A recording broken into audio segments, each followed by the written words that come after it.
Have you ever stopped to think about where your water comes from? For most of my life, I didn't. See, growing up in town, water was as simple as turning on the faucet or spigot to play in the sprinkler, water the gardens, or help Dad spray off the cars.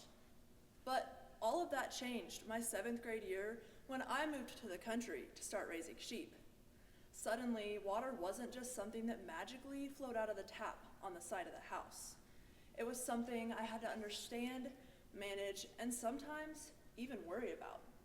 I went from relying on city water to using a well for my needs, and it opened my eyes up to a whole new side of life. One of the biggest wake-up calls for me was last year when I realized somebody else was trying to drill a new well on the same water table I rely on. It was a real scare not knowing if I was going to have a reliable source of water to fill up the stock tanks for my use. Living in Kansas, where droughts and overuse are a constant concern, water conservation isn't just a hot topic, it's essential. During our time together this morning, I'm going to share with you what I've learned about the importance of water conservation, the threats that we face, and what we can do to help protect this vital resource. Water is essential and connects together every aspect of life. The Natural Resources and Conservation Service, or NRCS, has many initiatives to help conserve water, not just for today, but for the future. Most of our water comes from underground sources, such as the High Plains Aquifer, which is used for irrigation, drinking water, and everything in between. The problem is it's being used up faster than it can refill.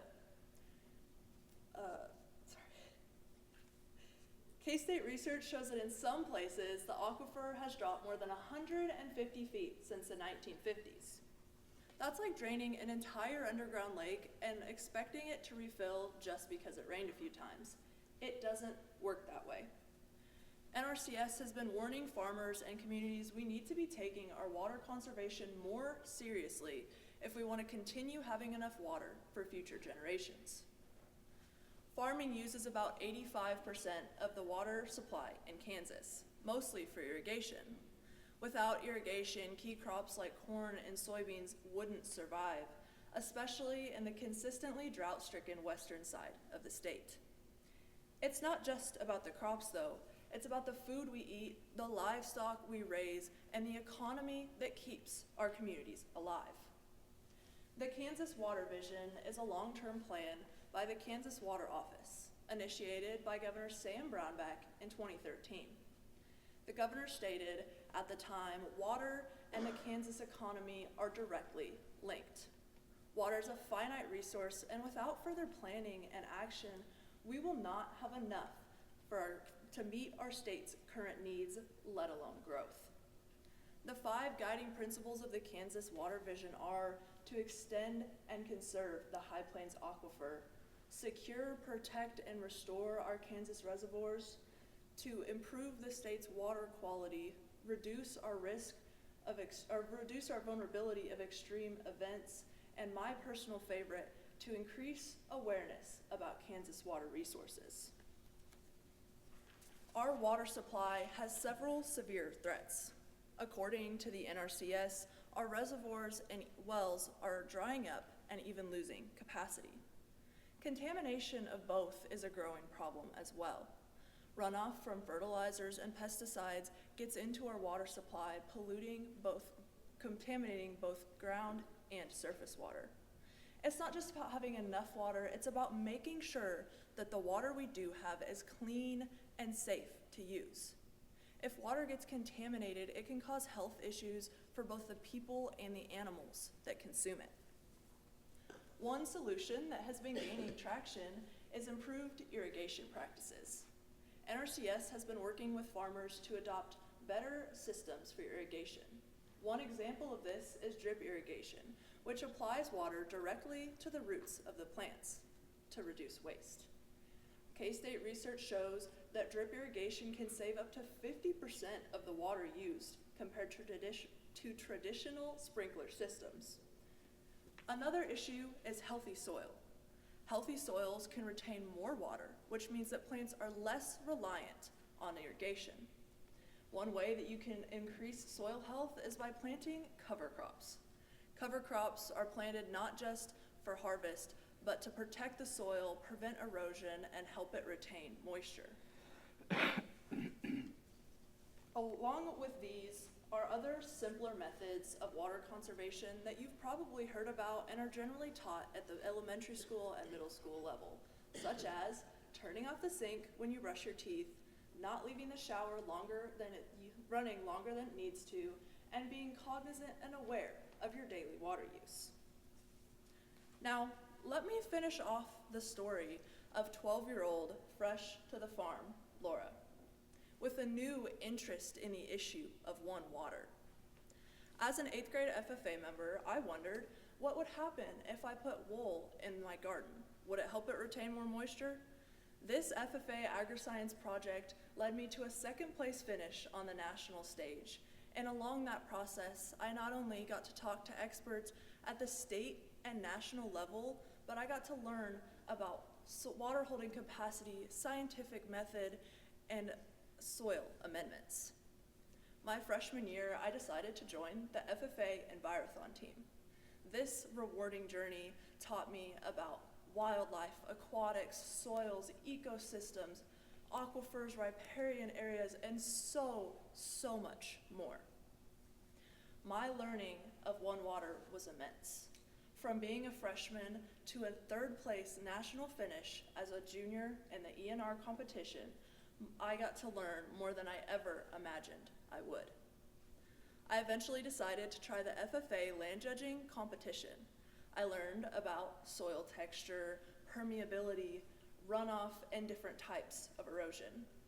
I have the honor of continuing this journey of knowledge next May in Oklahoma City as my team and I compete at nationals. Throughout this very speech, I learned about the Kansas Water Vision and statewide resources to conserve our water. This even led to a future career choice of planning on going to college next year in preparation for a career with the NRCS. Our One Water impacts every single one of us every single day. If we will do what we can to learn on this topic, we will become more informed decision makers and caretakers of this very vital and precious resource. Thank you.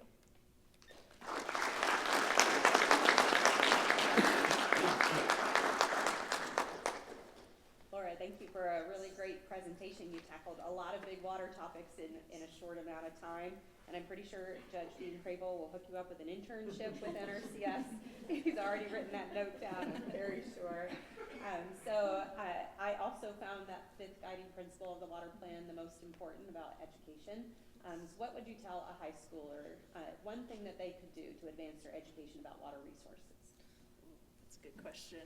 So I know I have a little bit more of a unique experience. Not all of the FFA chapters in the area do Envirothon and stuff that really teaches that. But if that's anything you have any sort of an interest in, you have to go ask people. You're not going to be able to learn if you don't go and ask school advisors, counselors, somebody like that, because they can get you set up with people that can get you internships. They can get you set up with opportunities to learn and grow. So be willing to ask questions and do your own research as well. Excellent, thank you. Very nice job, Laura. I am a sucker for storytelling. I don't know if that's just the news anchor in me or what, but nice job. I love how you started your story and then wrapped it up at the end. Nice format there. What was your approach in breaking down a complicated topic into something that's both interesting in the ag community and the general public? Because you did a nice job. This was something I really, when I saw the topic of One Water, I was like, holy crap, how am I going to tackle this? Seriously, it's like last year's was soils, but that was a little bit easier to specify down on. This year I had to figure out how I could bring in my personal side of this, how it affects me, and then also make that applicable to everybody else.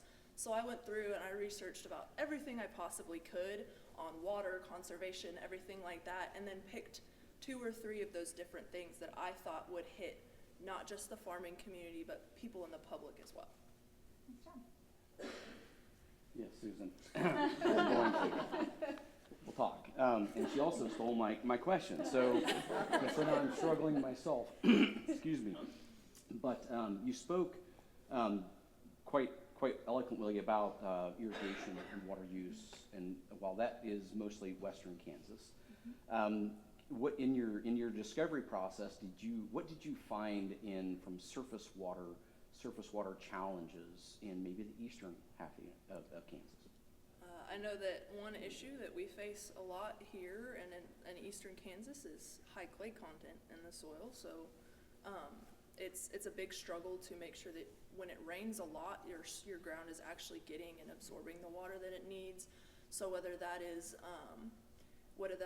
different tillage methods that are going to affect that, or planting different crops that are going to help the makeup of the soil, there's some different ways that you can go about that. Thank you.